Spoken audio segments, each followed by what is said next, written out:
My fiancée mocked my salary after I supported her career, so I ended everything and let her regret my silence when reality finally hit hard.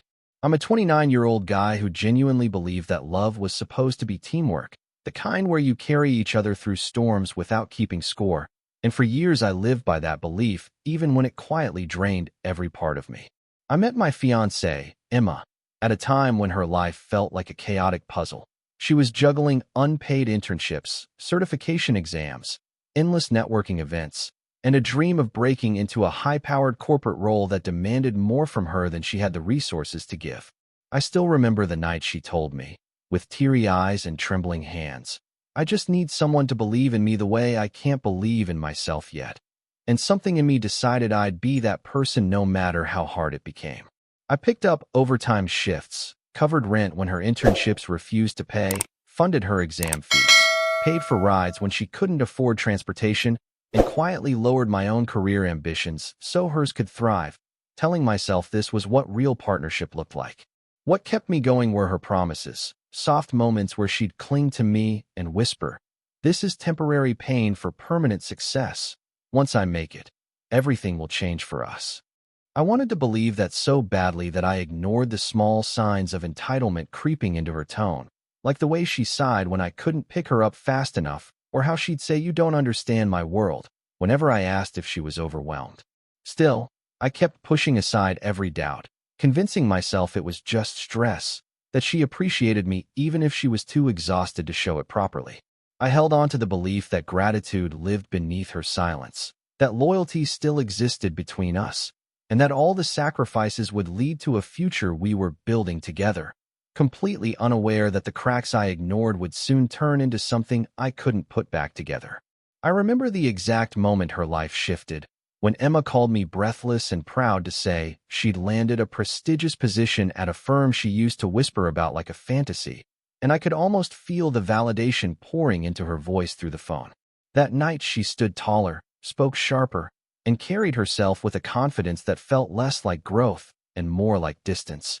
And something inside me tightened without fully understanding why. Our conversation slowly stopped being about us and started revolving around luxury condos, designer handbags, expensive brunches, and the glossy lifestyles of her new co-workers who she described as on another level. She'd scroll through their social media beside me and murmur, "This is the standard now," while my chest filled with silent anxiety I didn't know how to voice. When I talked about my long shifts or how exhausted I felt balancing bills and her expenses, she'd smile thinly and say, "You're still doing that job?" As if my effort had become an inconvenience instead of a sacrifice. I noticed the way her eyes shifted when I wore my usual work clothes in public, the way she gently corrected my posture, my tone, my presence, like I was suddenly something she needed to polish or hide. One evening, passing the cafe patio, I overheard her laughing with friends, saying, "At least I know he'll never cheat. No one making his salary gets that bold," followed by playful laughter she later called harmless sarcasm. I laughed it off when she teased me in private, but inside I felt a slow burn of humiliation spreading through my ribs. The woman who once clung to me like her lifeline now introduced me like an afterthought, squeezing my hand just enough to remind me not to speak too much. I started to feel smaller beside her, like an accessory she'd outgrown but hadn't replaced yet, and as her world expanded, mine quietly began to shrink around her, leaving me staring at the growing distance, wondering when love had turned into silent comparison.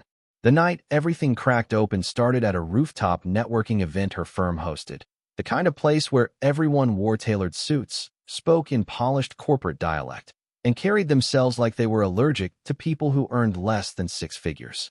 From the moment we walked in, I felt like an intruder in someone else's polished world, gripping a drink I couldn't pronounce while Emma floated effortlessly through conversations that made me feel like I was shrinking with every passing minute.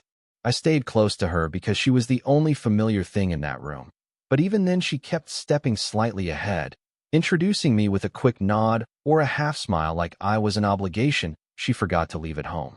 The moment that gutted me happened when one of her co-workers joked about how expensive the bar was and asked how we handle luxury nights out. Emma laughed too loudly and said, "Well, he doesn't handle them. He just survives them." His salary taps out before the appetizer arrives. The group burst into that brittle, polite laughter people use when they know a line has been crossed but don't want to be the one to acknowledge it. Someone muttered, "Damn." Another awkwardly sipped their drink, and I just stood there, burned into place by shame I didn't know how to swallow. My ears rang, my cheeks burned, and for a moment I wished I could melt into the floor rather than stand in the spotlight of her mockery. When we finally stepped aside, I told her quietly, "That wasn't funny," but she rolled her eyes and said, "You're being too sensitive. It was just a joke. Don't make this a thing." Her voice was sharp, annoyed, like my humiliation was an inconvenience she didn't have time to manage. I spent the rest of the night trying to decide whether love meant enduring moments like this or whether dignity had to matter more. And for the first time, a quiet thought slipped into my mind. Maybe I wasn't the one who was falling behind. Maybe I was the one who had outgrown what we'd become. I'm a 29-year-old guy, and the night I discovered Emma's true thoughts about me didn't happen during another argument or awkward outing, but in the quiet of our living room when her phone lit up on the coffee table.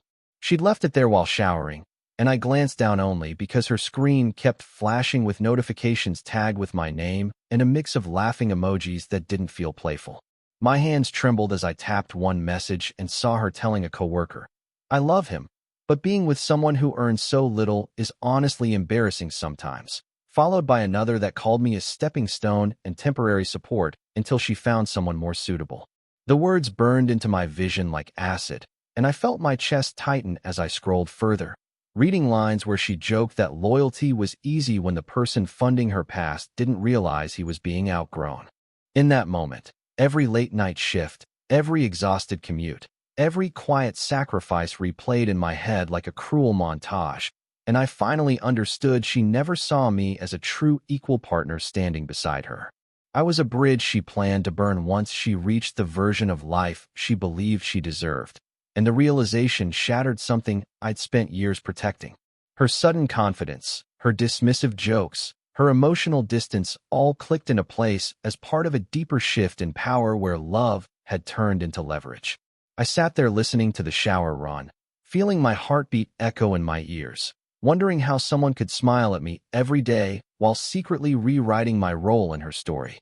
I began to question every moment we shared, every whispered promise. Every night, she held my face and swore I was her foundation, and the doubt poisoned memories I once treasured. And as I stared at the phone in my hands, a devastating clarity settled over me. I hadn't just supported her rise, I had emotionally financed my own replacement. I'm a 29-year-old guy who started pulling back without ever announcing it, because after reading those messages, I didn't have the strength to confront her or pretend nothing had changed inside me. I still sat beside Emma on the couch, still nodded when she spoke, but my heart moved several steps away, like a man slowly packing emotional boxes no one else could see. When she asked, "Why are you so quiet lately?" I'd force a weak smile and say, "Just tired," while the silence between us thickened like air before a storm.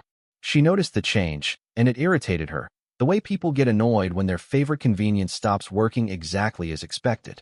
Her tone grew sharper, her patience thinner, and soon every detail about me became a problem she needed to correct. "That shirt looks cheap," she muttered one morning, running her fingers across my sleeve as if embarrassed by the fabric itself. At dinner she sighed, "You're still not thinking about leveling up your career?" Like my slower path was a moral failure. Even the way I laughed, the way I spoke, the way I stood started drawing quiet criticism that chipped away at what confidence I had left. She began leaving without inviting me, brushing past questions with lines like, "It's just a work thing, you wouldn't enjoy it anyway," and I watched her disappear into a life I'd helped build but was no longer welcome in. Nights felt colder, our bedroom felt unfamiliar, and I started realizing how invisible I'd become even while sharing the same space. I could feel myself dissolving emotionally, shrinking to avoid becoming an inconvenience. While she complained about my lack of energy, like I was a broken appliance she regretted purchasing. And as the distance widened and her disappointment became routine, I couldn't help wondering how much more of myself I would lose before something snapped. I'm a 29-year-old guy who will never forget the night Emma finally crossed a line I didn't even know could hurt this deeply. when she chose my own family dinner as the stage for her cruelest performance yet. The room smelled of warm food and familiar comfort, my mother smiling nervously as she tried to make conversation, my father offering gentle praise about Emma's successful career, and for a brief second I let myself believe this evening might feel normal. Then someone asked about our future plans, about marriage and stability, and Emma laughed softly, tilting her head toward me as if I was an amusing afterthought. She said, "Honestly, sometimes I wonder how he thinks he'll ever keep up with my lifestyle. I mean, on that salary, it barely covers his own ambition, let alone my dreams." And the way she laughed after felt sharp, hollow, and humiliating. The room went silent, the kind of silence that presses against your ears and makes your skin feel tight, and I could see the shock ripple across my family's faces. My mother's eyes filled with concern, my father shifted uncomfortably, and no one knew whether to defend me or pretend they hadn't heard the joke that wasn't really a joke.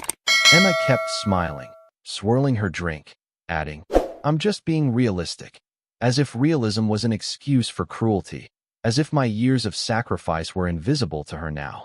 My chest felt heavy, like someone had placed a stone behind my ribs, and every word she spoke carved deeper into the version of me that once believed love meant loyalty. I smiled weakly to avoid a scene, but inside I felt hollowed out, stripped of dignity, painfully aware of how small I had become in her world. That night didn't just hurt, it crushed something vital in me, something hopeful and patient and forgiving. And as I sat there listening to her laughter echo through the room, I realized this was the lowest point of my emotional life. And somewhere in that suffocating silence, something inside me finally broke. I'm a 29-year-old guy who woke up the morning after that dinner feeling eerily calm, like the kind of silence that comes right before a storm tears everything apart. Emma moved around the apartment as if nothing had happened, humming softly while checking her phone, her heels clicking sharply against the floor, and I realized she truly didn't see what she'd done to me. I watched her the way you watch a stranger, noticing details I'd once found familiar now felt distant and almost surreal, like I was already halfway gone. When she finally noticed my quiet, she frowned and asked, "Are you still upset about last night?"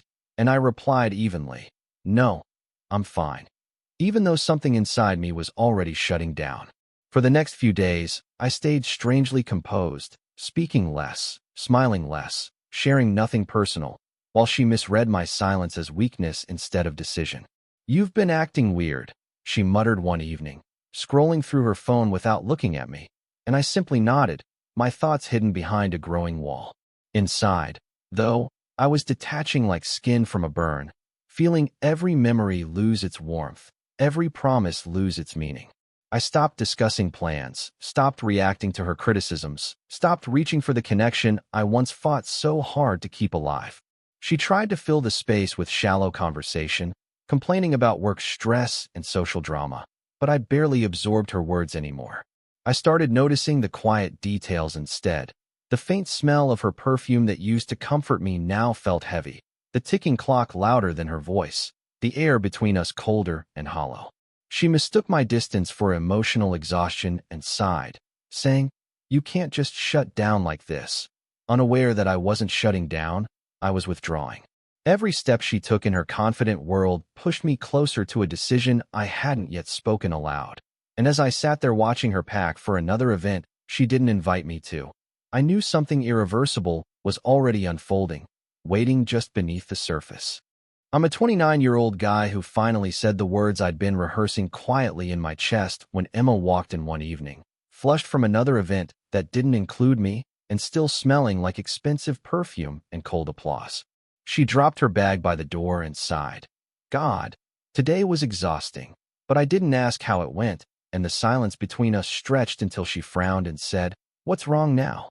I looked at her, really looked at her, and felt nothing familiar rise to meet me, only a heavy calm that surprised me with its steadiness. "We're done," I said softly, the words leaving my mouth like a final breath I'd been holding too long. She blinked, confused, then laughed under her breath. "Very funny," she muttered, brushing past me, but when I didn't move or smile, her expression tightened. "You're serious?" she asked, eyes narrowing, and I nodded, feeling a strange combination of sadness and relief settle into my bones. I'm not arguing, Emma. I'm not explaining everything again. I'm just ending it. I replied, my voice low, controlled, as if emotion had finally burned itself out. Her tone shifted sharply. You can't just walk away like this. After everything I've done, she snapped, and the irony of that sentence almost swallowed me whole. I could feel her anger radiating, the air growing thick and tense, but I refused to give her the explosive confrontation she expected. You made it clear how you see me, I said quietly, and for the first time, she didn't have a clever remark ready. She stepped closer, searching my face like she might find the version of me who'd always chased her approval, but that version was already gone. I picked up my keys, feeling the cool metal press against my palm, and walked past her without another argument, without tears, without begging. And as the door clicked shut behind me, the silence left hanging in that room felt heavier than anything we'd ever said. I'm a 29-year-old guy who watched everything unravel from a distance after I walked away. And the strange part was how quickly Emma's perfect world began to crack without me holding it together. The first sign came through missed calls that buzzed against my phone like desperate insects, her name lighting up the screen over and over again while I stared at it in complete silence. Please answer.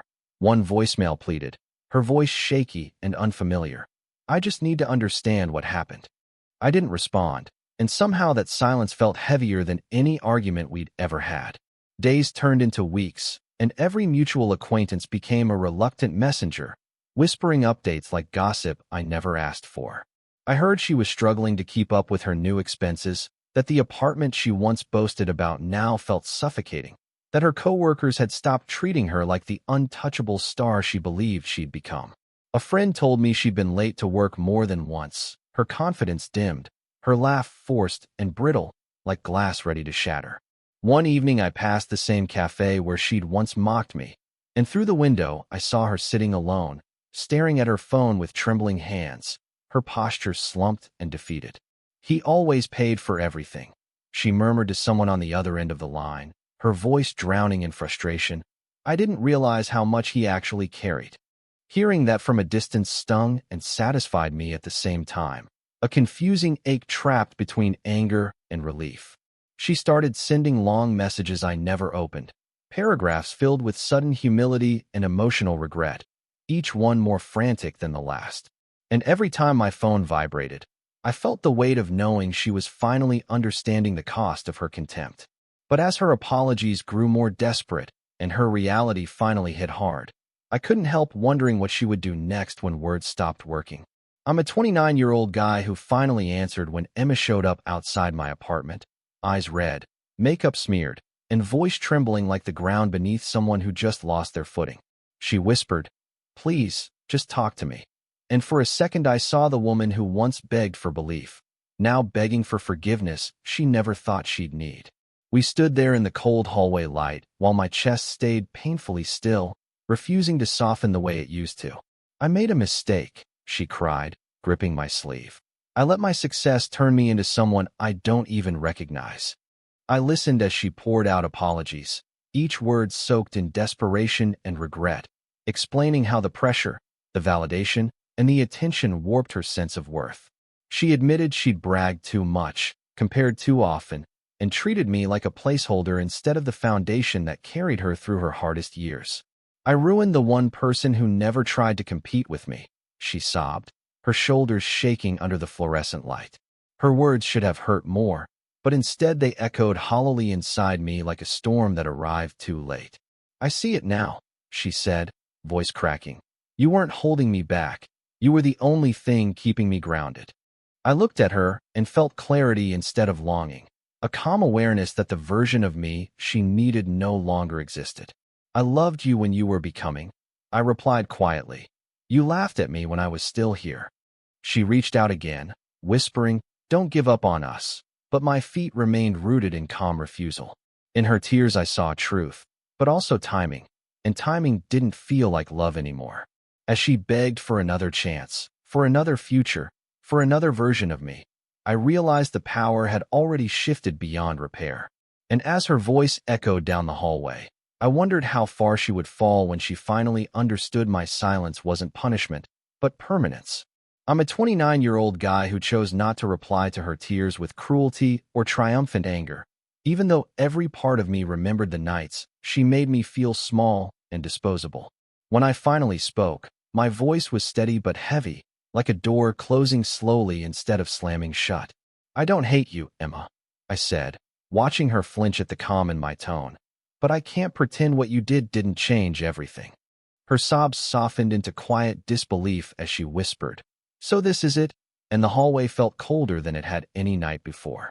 I explained how I wasn't walking away out of spite, but out of self-preservation, that loving her had turned into abandoning myself. She tried again to promise change, to swear she would rebuild what she broke, but I could see the panic behind the sincerity. "There's nothing left to fix," I murmured, though my chest tightened with the weight of every shared memory replaying like a fading echo. Her hands trembled as she asked, "Will you ever forgive me?" And I paused longer than either of us expected. "I already have," I replied softly, "but forgiveness doesn't mean return." She lowered her eyes while silence filled the narrow space between us, and I realized this was the first time she saw me as something she couldn't control. I turned toward my door, my hand resting on the handle like a final breath before letting go, knowing she was still behind me, whispering my name into the quiet like a prayer that would never be answered.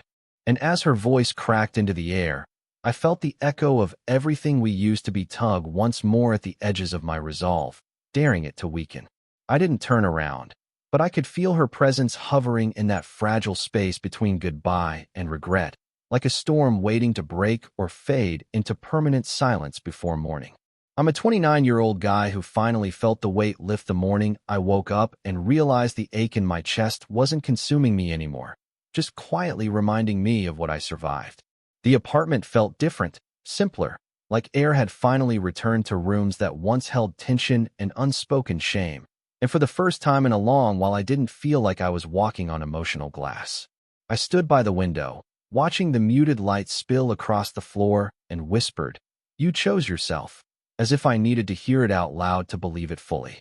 Days turned into weeks, and in the silence I found clarity instead of loneliness, peace instead of panic, strength instead of apology. I started saying yes to things I denied myself for years, saying no to anything that drained my dignity, and slowly rebuilding a sense of worth that existed independently of someone else's approval. When friends asked how I was holding up, I smiled softly and said, "I'm learning how to breathe again." And the words felt surprisingly real.